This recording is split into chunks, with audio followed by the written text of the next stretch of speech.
Hasto dan kawan-kawan tiba di KPU, daftar pertama sebagai partai politik peserta pemilu. Para pengurus PDIP tiba di kantor KPU RI untuk mendaftarkan diri sebagai calon peserta pemilu 2024. Beberapa pengurus yang tiba di antaranya Sekretaris Jenderal DPP PDIP Hasto Kristianto, Ketua DPP PDIP Bidang Pemenangan Pemilu Bambang Wuryanto, dan Wakil Sekretaris Jenderal DPP PDIP Utut Adianto. Sebelumnya, Hasto mengklaim bahwa PDIP akan menjadi partai politik pertama yang mendaftarkan diri ke KPU. Pantauan Kompas.com, mereka tiba sekitar pukul 7.50 setelah melangsungkan pawai dengan pakaian adat sejauh 1,5 km dari kantor DPP di Jalan Raya Diponegoro. Pawai ini juga diiringi oleh klakson pengendara karena menimbulkan kemacetan panjang di jalan tersebut. Setibanya di kantor KPU, Hasto CS disilahkan mengisi buku tamu sebelum dikalungi selendang KPU sebagai ucapan selamat datang oleh Sekretaris Jenderal KPU RI, Bernard Dermawan Sutrisno. Mereka lalu diantar menuju ruang rapat utama di lantai 2, lokasi seremoni pendaftaran partai. Hingga berita ini ditayangkan, pawai PDIP masih berlangsung di luar kantor KPU Republik Indonesia. Sebagai informasi, hanya 12 orang pengurus partai politik yang diizinkan masuk ke kantor KPU.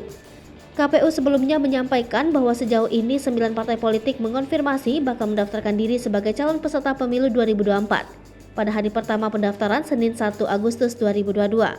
Jumlah ini berubah dari sebelumnya, yakni 11 partai, karena PKB dan Partai Gelora batal mendaftarkan diri pada hari ini. 3 partai yakni PDIP, PKP, dan Partai Reformasi kemungkinan besar akan jadi pendaftar pertama. Pukul 8.30 PKS akan mendaftarkan diri.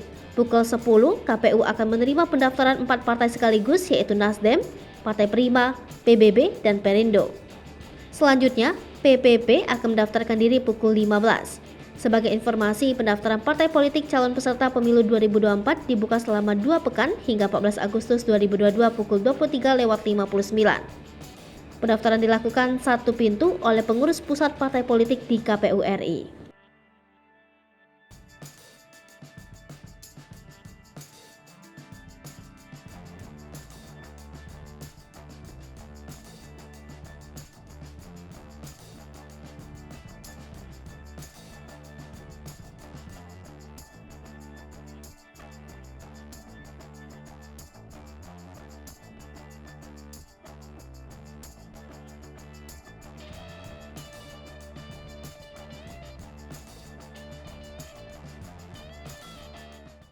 Hai pemirsa Sri Popo TV, jangan lupa komen, like, dan subscribe, serta tonton terus berita-berita